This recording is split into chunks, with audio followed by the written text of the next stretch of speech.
السلام علیکم، میں ہوں آپ کا میزبان قیصر عمران اور آپ دیکھ رہے ہیں میرا YouTube channel the universe of knowledge and wisdom. دوستو آج 14 اگست کا دن ہے۔ آج سے ٹھیک 76 سال پہلے اللہ پاک کے فضل و کرم سے پاکستان مسلمانوں نے کا جس کا نام پاکستان ہے، اور آج الحمدللہ ہم اس کا 76واں سالگرہ منا رہے ہیں، اور اللہ کا فضل و کرم اللہ پاک سے دعا ہے اور اللہ کا لاکھ شکر ادا کرتے ہیں کہ اللہ پاک نے ہمیں آزاد فضاؤں میں سانس لینے کی توفیق عطا فرمائی، اور اتنا پیارا اور خوبصورت ملک سے اللہ پاک نے ہم کو نوازا۔ دوستو 1947 میں ہمارے بزرگوں آبا و اجداد نے بڑی قربانیاں دے کر یہ ملک اور حاصل کر لیا، اور اس کی جگہ فعی حدود تو حاصل کر لی، خطہ جو ہے وہ رہنے کے لیے بنا لیا۔ اب اس کی ہمیں ضرورت ہے کہ اس کی احساس جو ملی اور جس مقصد کے لیے یہ مسلمانوں نے یہ ملک بنایا تھا، اس کے لیے ہمیں اس کی کوشش کرنے کی ضرورت ہے، اور اس کی نظریاتی اور ملی سرحدوں کی حفاظت کی ضرورت ہے، اور اس کے لیے ہم سب کو مل کر جدوجہد کرنے کی کوشش کرنے کی ضرورت ہے، کیونکہ ہم اللہ کے فضل و کرم سے مسلمان قوم ہیں، اور ہماری جو ملی احساس ہے وہ کلمہ توحید ہے، لا الہ الا اللہ محمد رسول اللہ۔ مسلمان دنیا کے جس خطے میں بھی رہے، خواہ وہ مشرق میں رہے، خواہ وہ مغرب میں رہے، خواہ وہ جدھر بھی رہے، اس کی احساس جو ہے وہ لا الہ الا اللہ محمد رسول اللہ ہے، اور وہ ایک مسلمان قوم جو ہے وہ ایک جسم کی مانند ہے، اور جسم کے کسی حصے کو بھی اگر کوئی تکلیف ہو تو سب کو تکلیف، پورا جسم جو ہے وہ تکلیف محسوس کرتا ہے۔ لوگوں، اللہ کے فضل و کرم سے کوئی بھی ملک جو ہے اس کی احساس جو ہے، یا جو کوئی بھی قوم ہے، اس کی بنیاد جو ہے وہ اس کی نظریاتی اور ملی جذبے سے محفوظ ہوتی ہے۔ اگر لوگوں کا نظریہ ٹھیک نہیں تو پھر زمین جگہ فرائی آزادی جو ہے وہ بے معنی ہو جاتی ہے، وہ اپنا مقصد کھو دیتی ہے۔ تو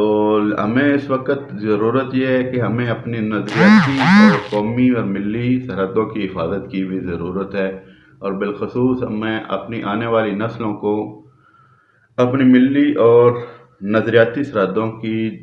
حفاظت کے احساس سے ذمہ داری پیدا کرنے کی ضرورت ہے کہ یہ ملک ہم نے کس مقصد کے لیے حاصل کیا۔ اس ملک میں ہم نے ایک ایسا خطہ حاصل کرنا چاہتے تھے، ہمارے آباء و اجداد، جہاں وہ اپنے اللہ کی عبادت کریں اور اپنی زندگی کو اسلام کی تعلیم و تربیت کے مطابق زندگی گزار سکیں۔ تو آیا ہم سوچیں کہ ہم کیا اس وقت یہ مقصد اپنا حاصل کر چکے ہیں؟ زمین تو ہم نے اللہ کے فضل و کرم سے لے لی، اللہ پاک نے ہمیں ایک خطہ دے دیا ہے، اور بہت پیارا خطہ ملک سے تو اللہ پاک نے ہم نے عطا کر لیا۔ کیا ہم اس ملک کی آزادی کا مقصد پورا کر رہے ہیں؟ کیا ہم نے اپنی نظریاتی سرحدوں کو محفوظ کیا ہے؟ یا کیا ہم نے جس مقصد کے لیے ہم اسلام کی پوری تعلیم و تربیت کے مطابق زندگی گزار سکتے ہیں؟ تو ہمیں چاہیے کہ ہم اپنے آنے والی نسلوں کو، اپنے بچوں کو یہ سکھائیں کہ اسلام کی تعلیم و تربیت کے مطابق، حریت کے مطابق زندگی گزاریں، نہ کہ یہ کہ ہم کسی کی دوسرے کی تہذیب و تمدن سے متاثر ہو کر ان کی غلامی میں زندگی گزاریں۔ اللہ پاک نے ہمیں ایک اپنا تشخص دیا ہے، اپنی ایک قومیت دی ہے، جس کا مقصد جو ہمارے پہچان ہے۔ اللہ پاک نے ایک زندگی گزارنے کے نصاب ہمیں دیا ہے جو قرآن مجید ہے، اور ہم اللہ پاک سے دعا کرتے ہیں کہ پاکستان کو ہم ایک ایسا ملک بنائیں جس میں امیر و غریب کا کوئی فرق نہ ہو، جس میں ہر غریب اور امیر کو برابر عدل و انصاف کے برابر مواقع میسر ہوں، جس میں ہر بچہ، ہر غریب ہو خواہ وہ امیر ہو، جس طبقے سے بھی ہو، وہ اپنے بچے کو تعلیم کے لیے برابر موقع اس کو حاصل ہوں،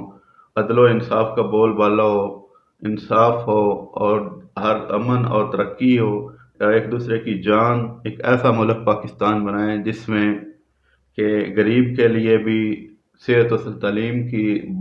یکساں موقع ہوں، عدل و انصاف کے یکساں موقع ہوں، جہاں کوئی ظالم مظلوم پر ظلم نہ کرے، جہاں کوئی بے روزگاری سے بھوک سے نہ مرے، جہاں کوئی صحت کی عدم تو حیثیت کے وسائل کی عدم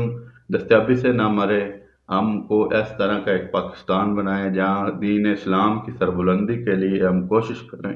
اللہ پاک اس پاکستان کو اپنے حفظ و امان میں رکھے، اور آخر میں تمام مسلمانوں کو، پاکستانیوں کو جشن آزادی مبارک ہو، اور دعا ہے اللہ پاک پاکستان کو شاد و آباد رکھے اور اسلام کا قلعہ بنائے۔ اور آپ سے التماس ہے کہ میرے YouTube channel the universe knowledge and wisdom کو سبسکرائب کریں، بیل آئیکن کو پریس کریں تاکہ میری اگلی آنے والی ویڈیو آپ کو مل سکے۔ السلام علیکم، آپ کا میزبان کیسر عمران۔